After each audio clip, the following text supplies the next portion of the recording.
Hey, everybody, and welcome back for another recap review here at Big O Belt Media as we are jumping into Your Honor Season 2, Episode 2, titled Part 12. It is Lucas and I doing what y'all have been seeing us do not only for a few years now, but a lot this month. So, whether you jumping into our Your Honor recaps and reviews, whether you were checking out The Last of Us, whether you was checking out BMF, whatever it may be, one way or another, we're dropping content. And I definitely appreciate you all who were checking other shows you had not heard of and said, well, if y'all doing it, then I must do it. That's the reception we want to hear. So for the folks that's jumping into Your Honor for the first time, I love it. And hopefully you're loving it too. This episode right here certainly is going to be one to get you hooked because this was good. This was good. But we're here the entire season with all the shows we named. We got a few other things kind of coming up down the pipeline. It's a lot going on. You know what we do. We're going to stay busy. So definitely, if you're liking what we're doing, hit the like and subscribe. And anybody that's feeling any generous as well too. Super chats. We absolutely appreciate it. It helps keeps the lights on, for other little things, whether it's our adrenaline juice that we need at times because we don't get no sleep. Yeah. If that's 5 shows, that's 5 hours of watching things plus 5 hours of recording. 5 hours of recording. Yeah. Like it's absolutely nuts. Yeah. And it's not like this is the only thing we watch and record. We in our hearts, we're still film critics, so we still have to watch movies. As I did before this review. Like it's a hectic schedule, but we do it because we like it. We like you all commenting. I mean, I saw someone on another channel about another show review. About Lucas doing his own show. Yeah. Just not about snitching on myself because I listen. You know what? If we may do a super chat version of that, and I'll make y'all pay for content of me talking about stuff that could possibly land me in the predicament I don't need to be in. Listen, I love that. If you want to do a super chat version of Snowfall, then I mean it could be done. It could be done. Maybe the finale of BMF might give y'all some of that as well. Too. Always trying to be indicted. Always trying to get us indicted. They love it. That's what it is. Two tidbits I want to drop for y'all real quick. Number one, as y'all know, Lucas is a member of JVS, which is another outlet as well as Big O Belt Media. I love the polar opposites of the YouTube world. They absolutely love you here. They want you to have your own show. They talk about Lucas be dropping gems. They love you. On the other side of the moon. JVS, my God, they absolutely hate me most times. And it's not like the insight changes. The insight doesn't change. I know. It's just that, when you attack people's other things that they really love, they just, man. But again, no matter what, whether the hate, the love, we appreciate it here at Big O Belt. And on JVS, we appreciate it everywhere because in the end, it's about furthering these Black voices to mass audiences. So y'all can get tuned in, love it. Again, we love the point that some of y'all said, man, I never checked out Your Honor before, but y'all doing it, so I'm gonna check it out. Other folks on Godfather Harlem, like, man, I'm learning so much from this show and from y'all. I love that absolutely comment. Love it. Like it's refreshing to know that our voices lend such a powerful presence that it can make you tune into something you never thought you would want to watch. Yeah, that's love a good it. thing. And I'll pull back the curtains a little bit too. We even get good feedback from the studio companies, and it's not that it's a bias here, but they like that there's Black voices speaking about these shows in a way that they haven't heard. So, like, it does us a lot of service, and that's why, like, I'm not hell bent on subscriptions. I'm not hell bent on monetary donations. It's the fact that, like, you all are having fun, whether you just search us each week. It's the fact that the studio companies understand the work. Like, that's really what keeps us going beyond the idea of loving. I love my partner and Lucas in doing this, but we also just love the content that we watch. Like, these are the perks. I actually have to bring up one more other thing because I would be remiss if I didn't do that. So unless you're like, I mean, some of y'all may pick up on it, but I'll just tell it what it is. Some of these things we kind of put in the can a little bit early, which means like we got it really ahead of the schedule. So, there's a couple of reviews that and we do. Just if you don't know, we still have our regular recording schedule where we'll watch a show, we'll watch an episode review, and some days we say, hey, listen, we're going to knock out 3 or 4 today. Let's do it. And we do that, right? Yeah. So those things are queued up and they're going to release it in the respective release date of when the show releases. And there's other shows where we're doing week to week because it's just how we have to do things. So the announcement I'm about to make right now, should be on other reviews, but because of how that schedule is, it's not. Your boy birthday is this week, okay? And we still working. And I just want y'all to know that. See, that's how much I love y'all. My birthday this weekend, and we still dropping 5 different shows, reviews, interviews, and all that other stuff. So, like, just y'all know, like, yeah, I know y'all. And it's a big birthday at that. Like, he turned 30. You know how good it is to turn 30? I wish. I wish. I mean, anyway. Look here. They clearly already think I'm 45 to 50. So I'm not gonna say you turned 30. But y'all definitely can show me some love in the comments and hitting that thumbs up button and subscribe. That way I know y'all here each and every week. We like to see our regulars out there, our friends, our family, the folks who even want to come out here and hate. I mean, it's all engagement. We all here for it. So do me that birthday love and just hit that thumbs up, hit that subscribe, and we rocking out the entire season of all these shows. And I saw a couple other folks asking for other shows. We got to check the bandwidth. It's not to say that we have not watched them, because I have, but it's just to say, can we fit it in? Because, you know, if we say we're going to do it, we got to do it. We're not a team that says we're going to watch one episode and jump off. There are shows that we said we're going to watch one episode and drop off, but hip hop homicides. But if we said we're going to do something, we're going to do it. So there's that. Anyway, 6 minutes of rapping. Y'all ready? Let's get into this episode of Your Honor, episode 2, part 12. That's the name of the episode. And we got Michael walking home. Excuse me.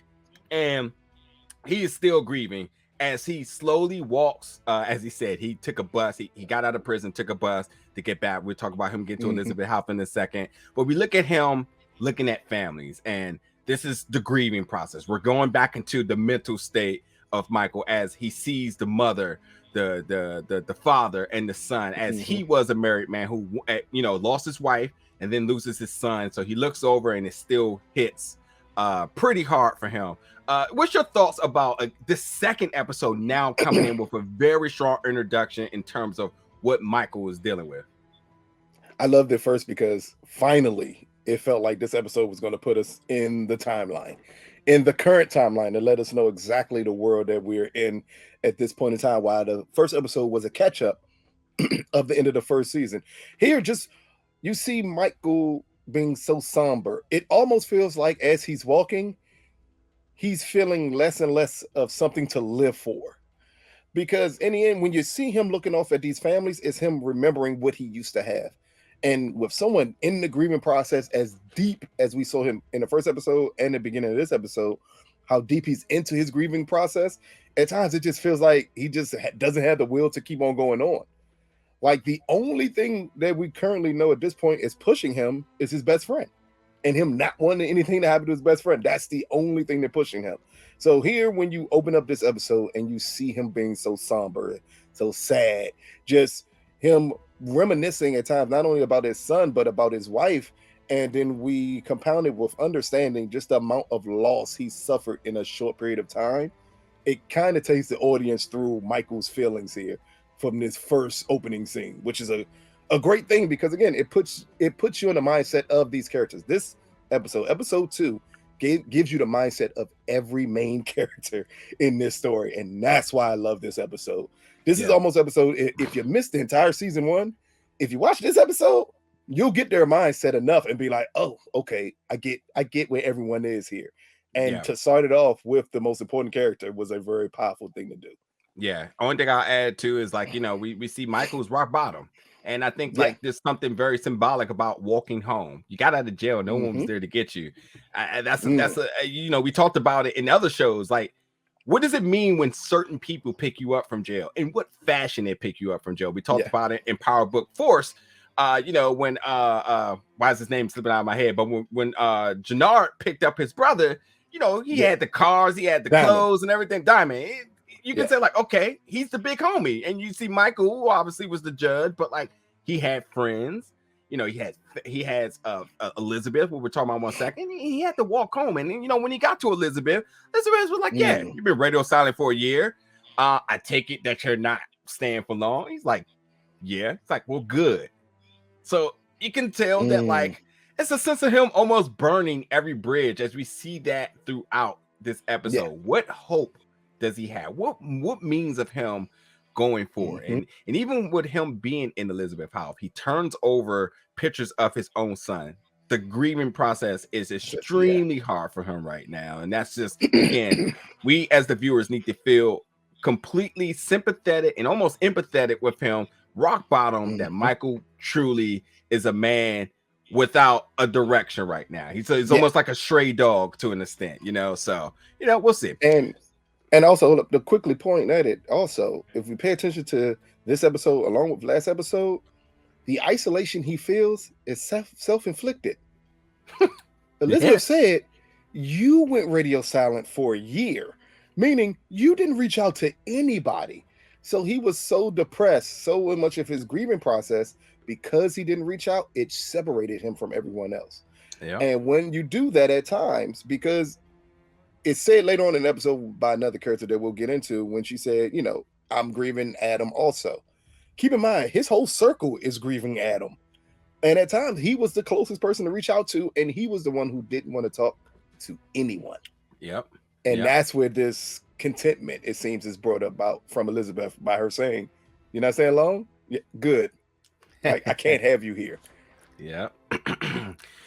So we got Big Mo in a jazz club, which I love this. And I say this a lot too about really embodying the aesthetic of certain cities, which is why I'm so against shows and films in New Orleans, because if you're going to do New Orleans, you got to do New Orleans. And I even talked about it again in Power Book 3 Force, 4 Force, 4 3 whatever. 4 Force. Yeah, 4 Force. Yeah, it is 4 Force.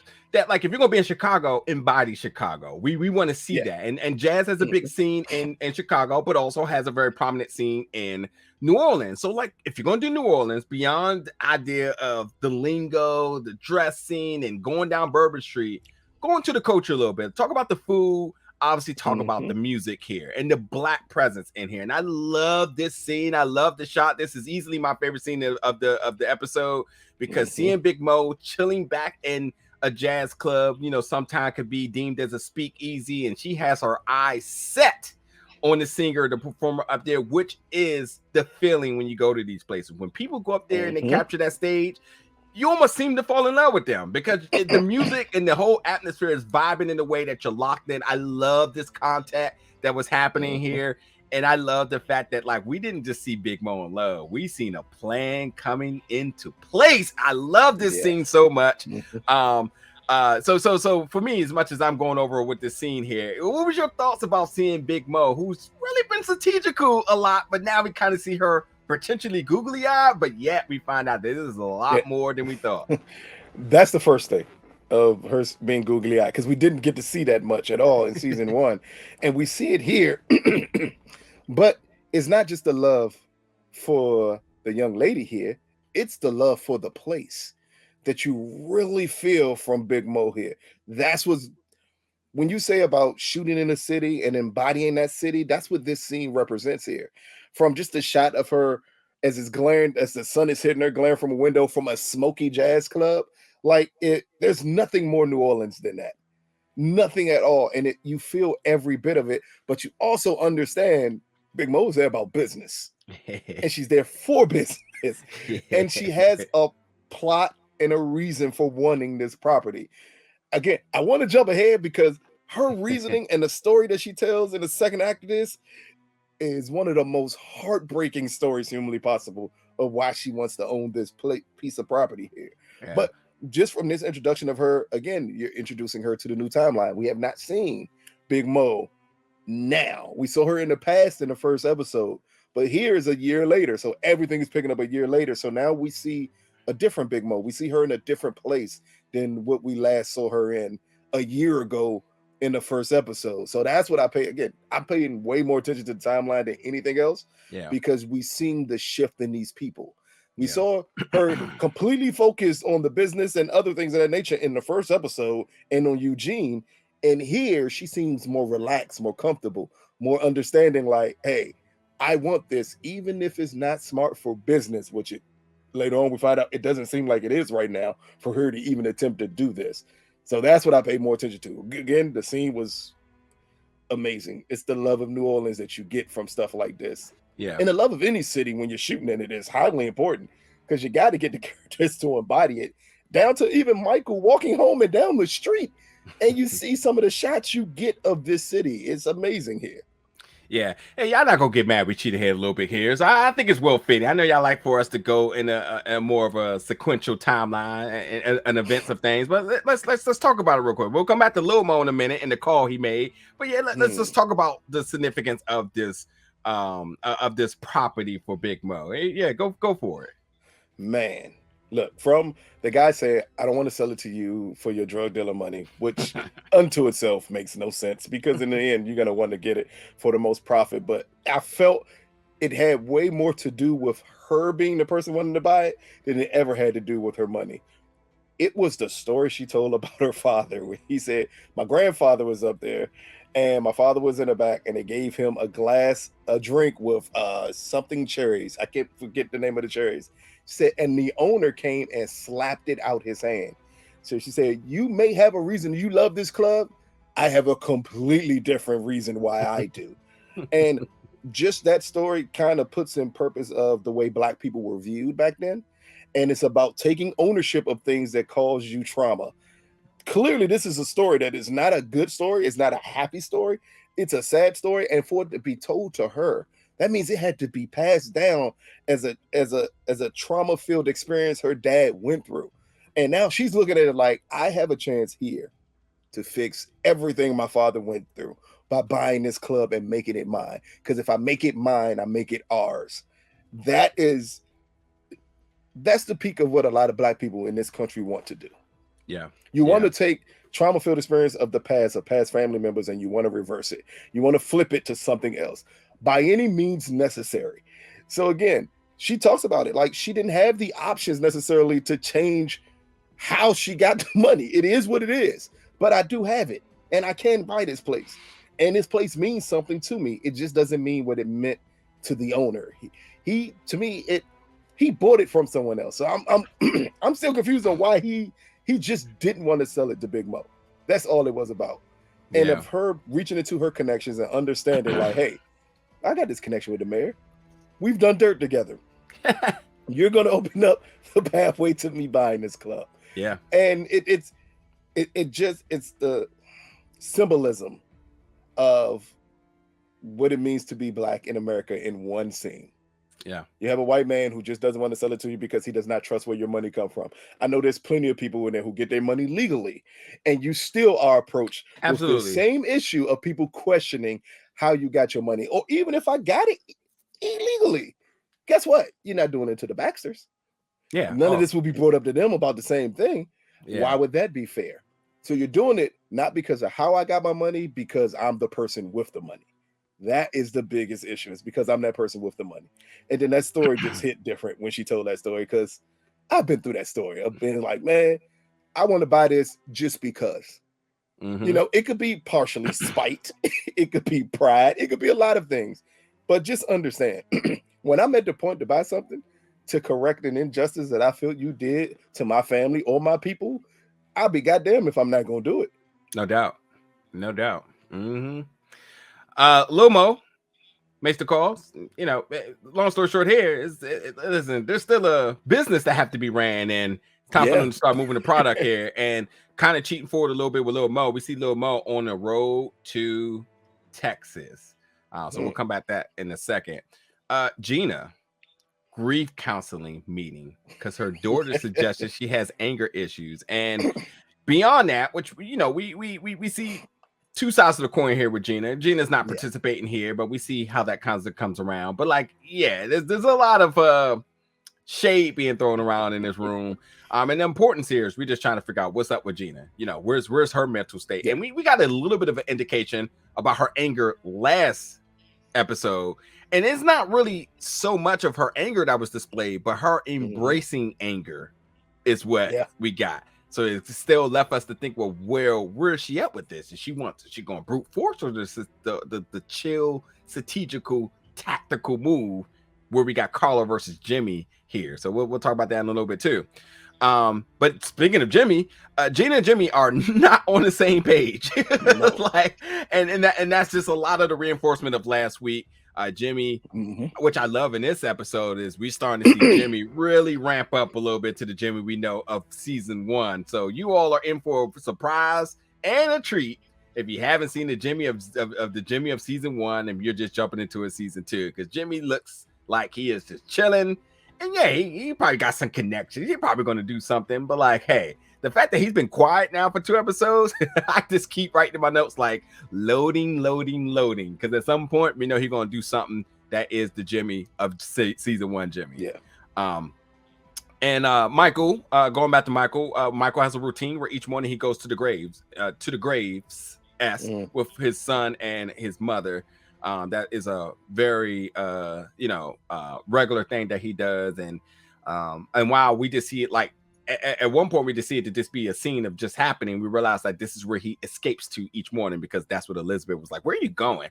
And I didn't think, I don't know what I thought when she asked that. I was like, oh, what is he up to? I was like, oh, he's just going to the grave. Okay, cool. Got it. So yes, it's still the mindset that he's grieving. He's trying to work through it in the way he's trying to work through it. And he goes to the grave each and every morning.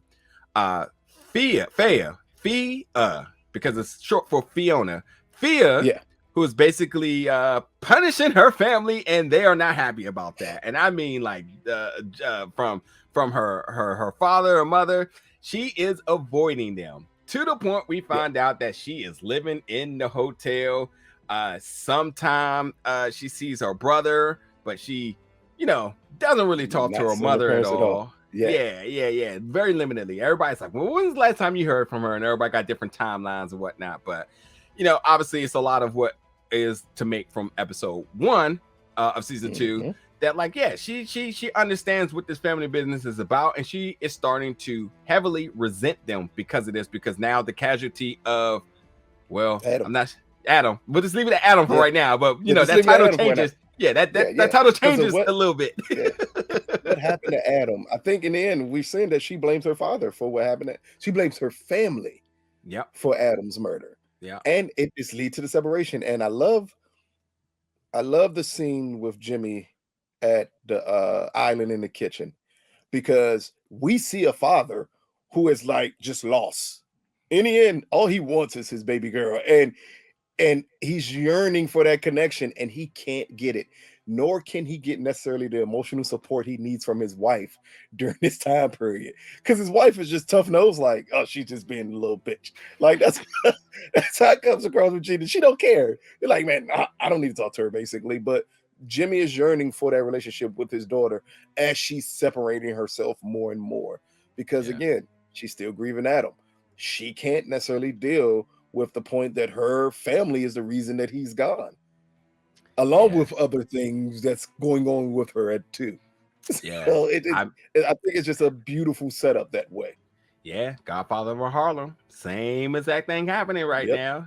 So, but at the same time too, the Bachelor family finds out that Michael is out, and of course they're not happy about the news here. Anyway, Michael tries to get into the mayor's office. He is banned from a federal building. I mean, I feel him taking a chance here, but he wouldn't have known that. And all honesty, for everybody thinking, oh man, you was arrested as a judge, you should be banned.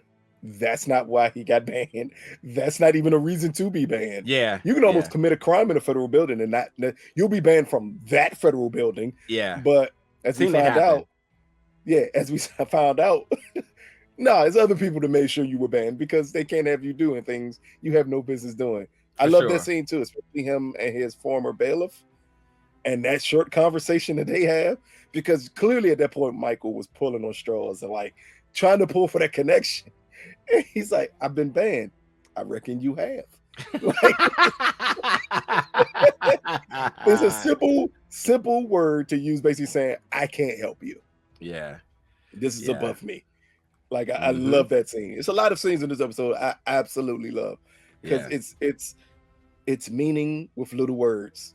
And that's what makes a good show, because if you could get those meaning with little words, everything moves smoothly. Yeah. Took this episode long enough. We finally got Rosie Perez, again, Olivia Delmont. I'm always going to put her over. Check out episode 1 if you need to know why. Now you're going to go down that tangent again. But huge fan. We'll just leave it at that. Listen to Fight the Power all day. So while Michael is very upset about the circumstances here, don't worry, because Olivia said, ha, ha, ha, ha, don't worry, I got you. You think, come on now, listen. First of all, don't mess up our deal here, okay? Now, there's a federal investigation going on here. So I don't need you to warn Charlie. Whoops. And also, if you do, you're going back to jail. And yes, I got you banned, by the way. Yeah.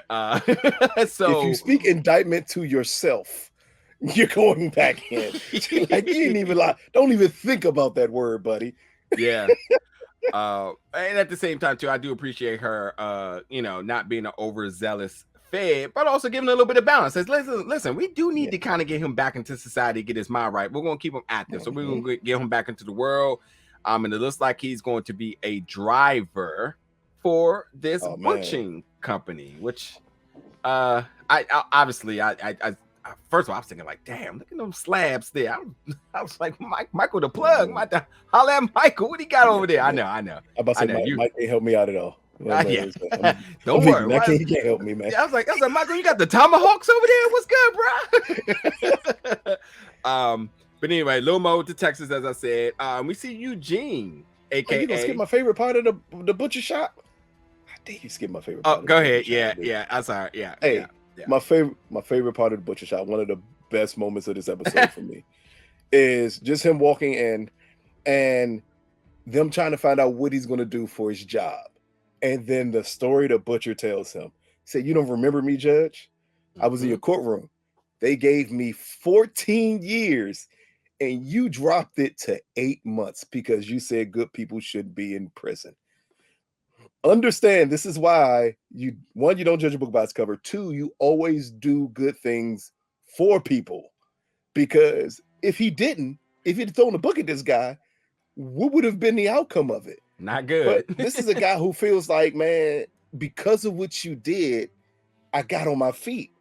Like, I'm clearly going to look out for you. I just love that, because it's a duality for Michael to show, like, in the end, you may be in a moment of thinking you've done nothing but bad, but this is something good that you did, and this is a consequence when you were a good judge before you had to do everything to save your child. That's why I like this scene a lot.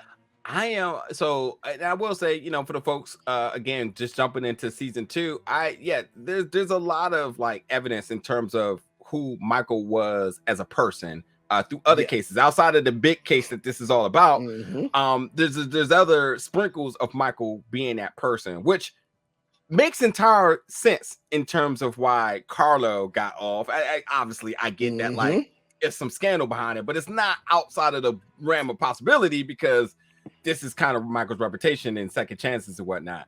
I am curious to know if this guy was actually in season 1, and this is just the full circle of a case, because there was a case, I believe, that he in the beginning part before we get to the big crooked stuff. I wonder. Yeah, and if he got 8 months, if it's in the same timeline, he would have been. But he wouldn't have had the butcher shop. That would have taken longer than 3 months to open a butcher shop. But there's no telling. But this could have just been something in the past. But we already knew it, because again, this is just the reintroduction of the judge he was. Because again, if you pick it up on season 2, all you hear about is the bad stuff of Michael. You don't hear about the good deeds that he did for people. Yeah, jump in the comments, folks. If this happens to be the same case, that'd be a surprise to me. I think it could be, but if not, it's just another testament to who Michael was as a judge. Not another testament, because this is like the first testament of who he was as a judge. But if you've been watching the entire time, this is just like another, like, Michael was that type of person. So he Michael was down for the brothers here now. You know what I'm saying? The people of color. He made sure he wasn't just throwing the book at us down there. New Orleans, man, it's rough for us down here. So God love Michael part of the team. It's rough for us in anywhere north of south of the Mason-Dixon line. True. Shit, north of the Mason-Dixon line. True. But yeah, we get Eugene, aka one moment on that one, working at a coffee shop, and all of a sudden little Mo pulls up. First of all, I looked at the synopsis a little bit. I was like, damn, I thought we were done with Eugene, but it turns out we're not.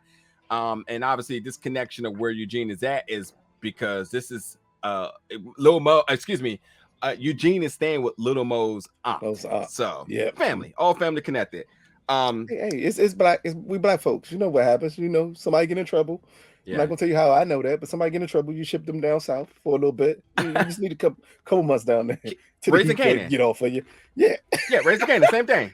I mean, granted, I don't think Virginia Beach is so south, but same thing. But and I also love the fact. I mean, you talking about little small tidbits in the culture. I love how the auntie's like, "I'll be your mother. I'll be whatever you want me to be, like to stay out of trouble, essentially." And that's very much the Courtney Kemp story of like. And when you talk about like other power shows, it's just like you're like, how could Zeke be his mother?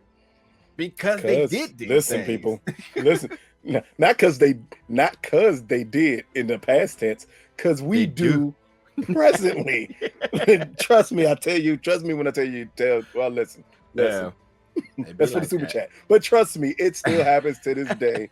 Aunties and uncles got to step up when parents slide off a little bit. It happens. It is what it is. Yeah. And this is a great tidbit of it. Yeah, but I will say Eugene, aka Justin, is definitely a new thing. I know people taking different aliases now. That's a whole lot. I mean, I get the circumstances, but like, VB, right? if need be. Jeez. And you got to pick a common black name. It was either Justin or Tyrone. Which one you want? Oh man. Anyway, we get Michael and Charlie. They're talking. He said, "Man, I wanted to come and see you a few times, but he couldn't. But at least Michael was aware that Charlie was trying. And there obviously was the conversation that Olivia didn't want to happen, but he's letting them know like this is what's happening, and one another protecting one another here.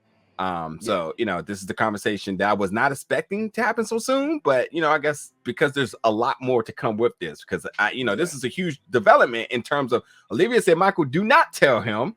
He instantly tells him, but also there's a very much of a, hey, I was protecting you when all that was happening. What furthermore do you think he's not going to protect him right now? So we're going to see probably Olivia and Charlie face off the mayor. I'm about to say, we're getting there. We're clearly about to get there. And this conversation was again another beautiful conversation of the episode. Down to Charlie telling him, you know what? Adam was like my own. Yeah. Like I lost him too. Like again, this is the going theme of this is Michael isn't the only person that was truly impacted by Adam passing away, but he treated himself like he was. So he isolated himself. Because when Charlie said, I tried to see you, it wasn't because Charlie couldn't see him. It's because Michael banned anyone from seeing him. Like, again, it's that thing where he felt like he needed to wallow in his guilt. And in the turn, like, you kind of hurt everyone else's grieving process. And you never started your own because you just kept on staying in it, including going to the grave every day. He's staying in his grieving process. Because it's an old saying that I used to hear about all the time in another endeavor of life. And that is, if you keep on thinking and living with the dead, you're going to end up being one of them. And we get a different analogy from Elizabeth later on in the episode that is very fitting of why this is not a healthy thing for Michael to do. But here, this conversation between him and Charlie is highly important because it's also showing that like Charlie is still grieving Adam's death also. And he needed his brother there while he was going through it. And his brother pushed and abandoned everyone. Yeah. Yeah. And these are just more than words because season 1 shows you to what extent Charlie was willing to go out on the line to protect himself. So we get Carlo going to see Fia.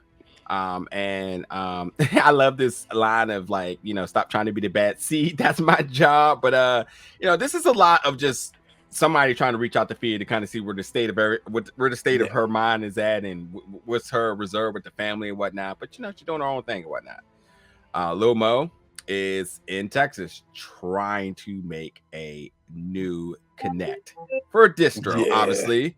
And distro. And quickly between this, Big Mo was trying to buy the club, but we already talked about that. But him being at the baseball field, and he's trying to move product, and dude was just like, listen, what can we do? He gets an introduction from his cousin, I would assume that was, and he says like, we're just trying to get 2 keys to start off with, and then we can talk about it later. And dude was like, I was thinking about 10 times the amount, and sure enough, the math was mapping. My man said, I move weight. Yeah, nigga, 2 keys ain't weight. You need to come up. I'm thinking more of 20. Yeah, that's a heck of a jump. Yeah, Yeah, it is about business down there. Everything big in Texas, he said. So, he said, that's where Lil Mo was like, well, need to get the money. So financial issues on one end, but I agree with his cousin. Not that I know anything, but it's like, if you're going to do business, stop doing small deals and let's just do this one major deal and be out the way. They said, and I can no longer have to be the middleman. Instead of doing 10 little deals, let's do one big deal. And he's 1,000% correct about that. Yeah. Like, if his product is as good as he says it is, and I have an option of buying 2 keys or 20, I'm probably going to try to get the 20 so I don't have to see you again. Because it's like, look, I don't want to be the middleman in between you two forever. Yeah. By you nickel and diming him for 2 keys here, 2 keys there. Like you should be able to get rid of 2 keys pretty quickly. Yeah. So he's like, nah, man, you need something bigger. Again, the guy said, I'm moving weight. I'm not moving 2 keys. Yeah. Justin, aka Eugene, is in school, gets called to the office. First of all, he's ignoring it because he's like, Justin, yeah, that's your name, sir. Don't forget. Yes, he forgot real quick.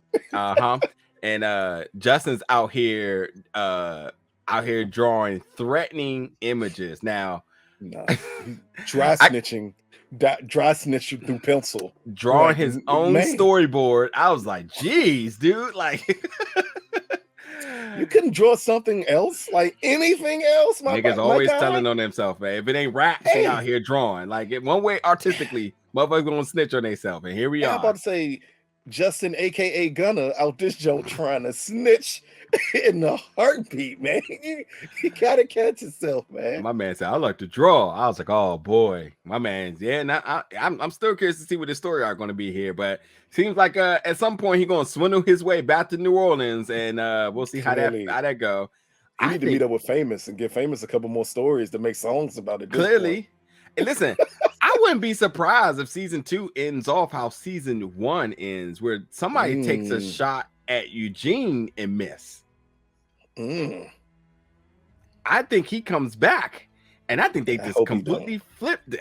I will see. He ain't way he's staying in Texas. Like, he don't stay in Texas too long. Big Mo gonna be the person that's killing him.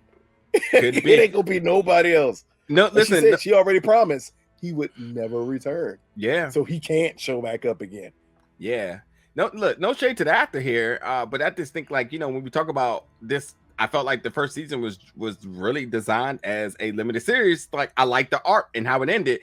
So him coming back is kind of like, well, what do we got for him? And honestly, I think that, like, as of two episodes now, I'm not invested, which leaves, a lot more other time to do so. But like, I'm gonna need some really hard dramatics with this character.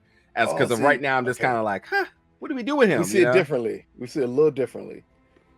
Eugene, to me, plays way more into Little Mo, because Little Mo was supposed to kill Eugene. He was not supposed to send him to be with his aunt. And that's why that conversation, when he said, you staying out of trouble, little man? And he said, I think so. He said, that's not an answer. It needs to always be yes. Because Lil Mo understands if anything with Eugene gets back to Big Mo, she's going to kill Little Mo. She has no other option, because that means you completely went against her orders. So I think his storyline ties way more into Little Mo than anything else. Now, especially since he's not only going to the territory to see Eugene, that's where he's trying to buy his product at. If anything gets back, he gonna be in trouble. Yeah. So Monique, aka Big Mo, meeting with the mayor for the favors, as we know how this all resolves, but we'll get down to that in a minute. Michael delivering has an order at the Baxter Hotel. I saw the foreshadowing coming from a mile away.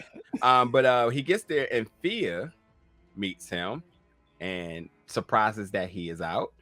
And she tries to break news to him, but more or less they start to consoling themselves. And we'll talk about the rest of that in a little bit, because there's 2 other scenes with them. But as we found out that, Fia lives in a hotel, and they find, which we all know, that they find peace in one another because they both lost Adam. She wants to make sure it's very clear. And, her making it very known to him that, like, she truly is the only person who understands what he's going through. Facts. Yeah. Facts. Jimmy's lurking. And this is just the beginning of Jimmy playing Sting from the rafters, watching everybody. Hey, that's a good analogy there. Jimmy up there with his baseball bat, just waiting.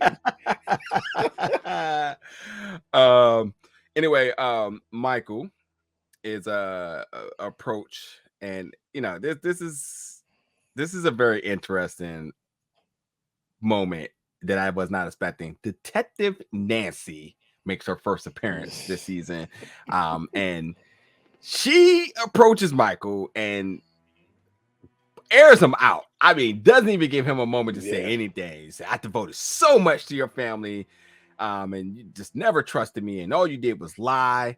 And guess what? Your luck ain't gonna last forever. And let me tell you, when your guardian angel vanishes, I will be the next thing you see. Well, threatening, and there's that. What's your thoughts about this moment? Well, clearly she doesn't understand the connect that Olivia has, and what's the purpose of Michael. But again, this shows it. To her knowledge, it's just that Michael got out and someone helped get him out. She don't necessarily know everything that's going on with Michael here. But clearly she's still hurt from season 1 and everything she did to help them. And she's like, look, the moment they're gone, I'm going to get you. Like, because he kind of ruined her reputation along with everyone else's from his actions. And she's still mad about it. So again, it's just a scene of showing her anger at this point in time. Plus, it's a character we had to see again because the way we left her off in season 1, you had to see her again to understand, like, she would not be happy with Michael being out in any way, shape, form, or fashion. Yeah. We see Michael again. Looks like he's constructing a noose, which is an indication of contemplation of suicide. But instead, he puts it over the dog, and then I cringed for a second. I was like, "Oh no!" But instead, he went to I thought he was about to hang the dog. Because I'm thinking, why would he need that for the dog? Like, that definitely was like a swerve in the road. I was like, whoa, here we go here.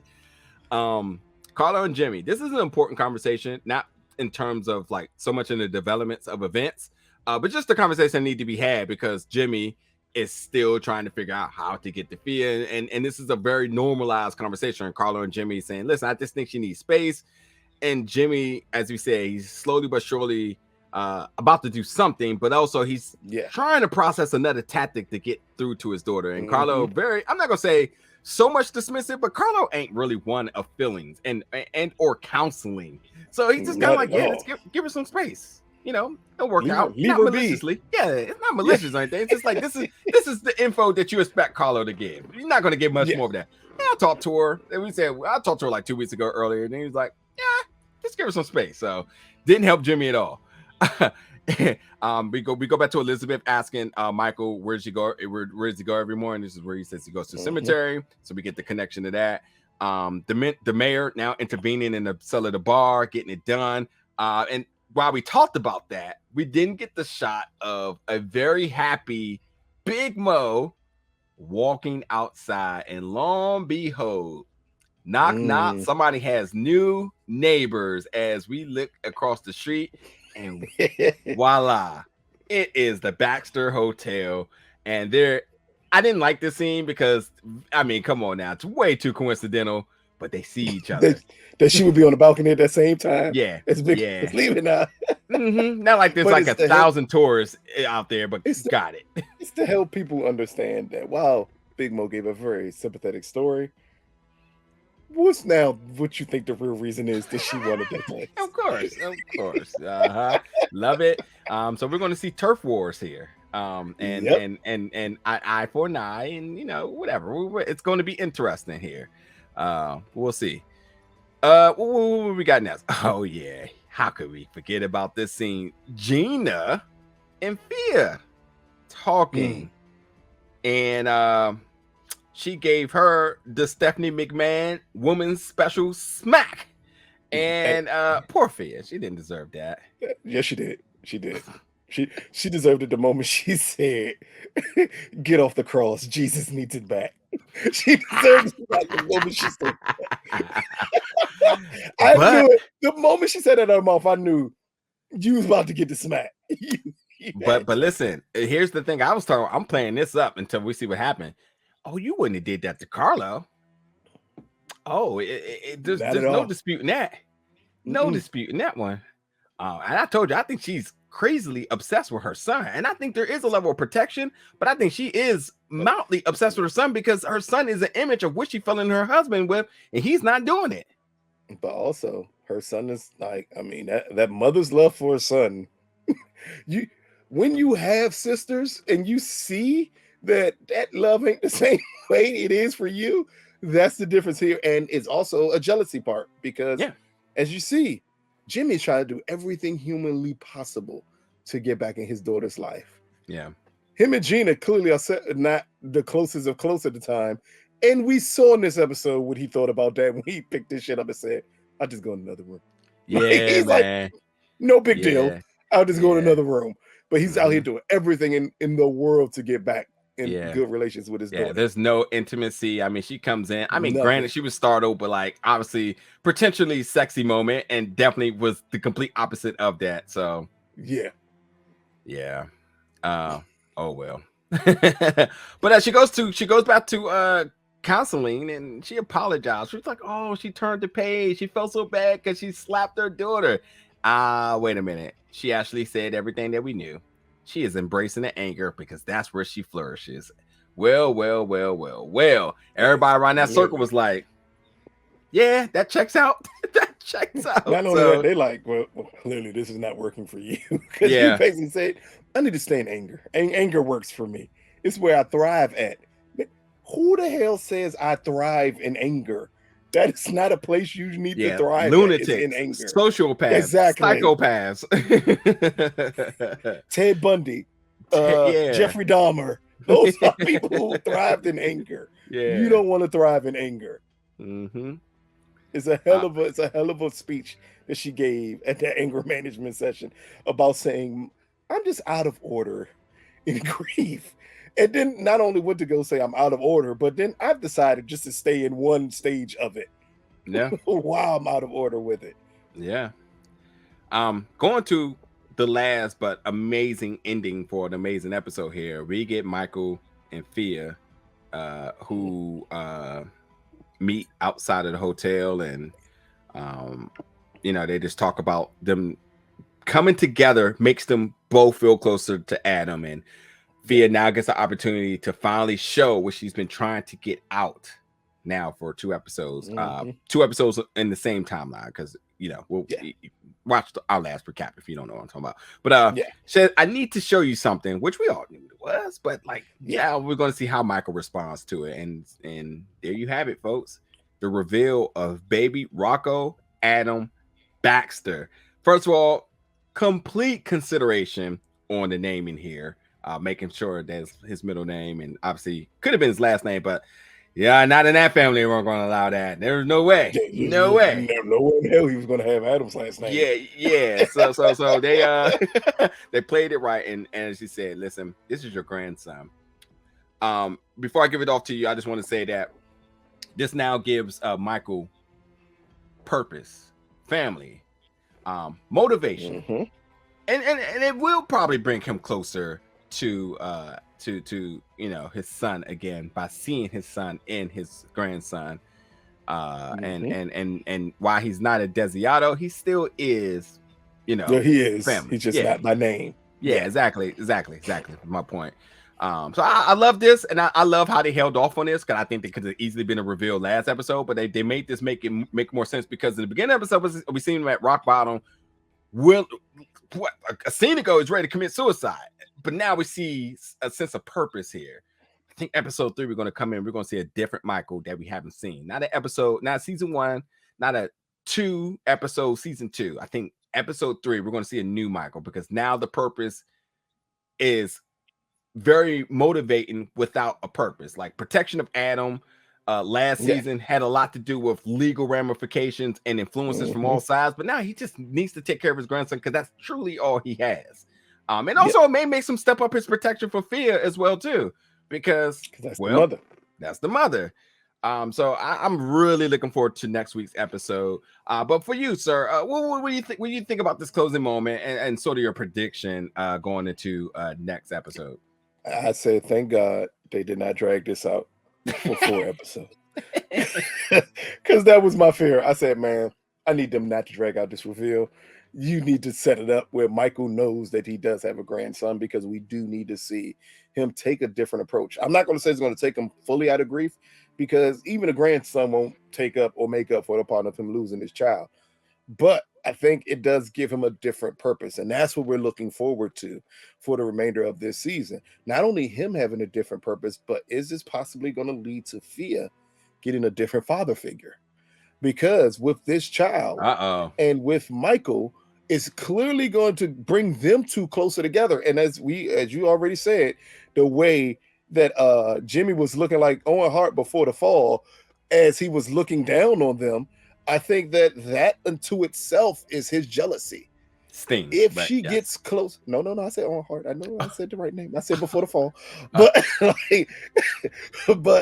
like just that look that he gave them, you see the jealousy that he don't need them to get closer. And I think Fia's going to get closer because of that bond for Adam, and now the bond over the child, and with her already isolating her own family. The closer her and Michael get, the angrier Jimmy gets. And we get to see the Jimmy from season 1 come to full fruition. And Gina will get her goal of getting angry Jimmy back if Fia and Michael gets closer, which I think that is going to be a huge plot line moving forward in these future episodes. Yeah, and I also just want to add that I'm very curious to see about the past timeline. I want to see her and what the challenges was through her pregnancy and how that also further created the family divide. You know, who knows how that played out, but you know, I won't speculate, but we'll see what impact that had. But I think we'll wrap it up here for episode 2, which is titled Part 12 of Your Honor. Folks, y'all get in the comments, y'all let us know your thoughts, your predictions, and all sorts of commentary you have for tonight's episode. As I mentioned, we got tons of shows, so y'all already know what it is. So, you know, just get used to seeing us a few times. As we said in the past, just get a playlist together and just sit down on a Monday evening after you've done nothing. Football's over for you on Mondays. There's nothing else to watch. 911 doesn't return for a while. Go ahead and program a Big Gold Belt playlist and watch it on Monday. You can watch it from 7 to almost 11 or 12 o'clock at night. It's the perfect thing to view. Maybe while you're at work and you have nothing else to do. Pull your headphones, decide to listen to it. We got options here for you, folk. And we got a lot of content coming, a lot of great discussions happening. I think you enjoy just watching them all back to back to back to back to back. I will say too, if you got conflicts on which one you want to watch at the same time, because some things are releasing at the same time, the show level both. Leave a comment and say I'll be back. It matters, folks. But anyway, we got wrapped because like I said, your boy's birthday this week, so I gotta get out of here and have some level of celebration. If not, I'll just be here in front of the monitor recording everything, and I deserve a little bit of a break. But all the content will be available for you all. But yeah, jump in the comments, show some love. And we'll see you back next week, folks, for more Your Honor.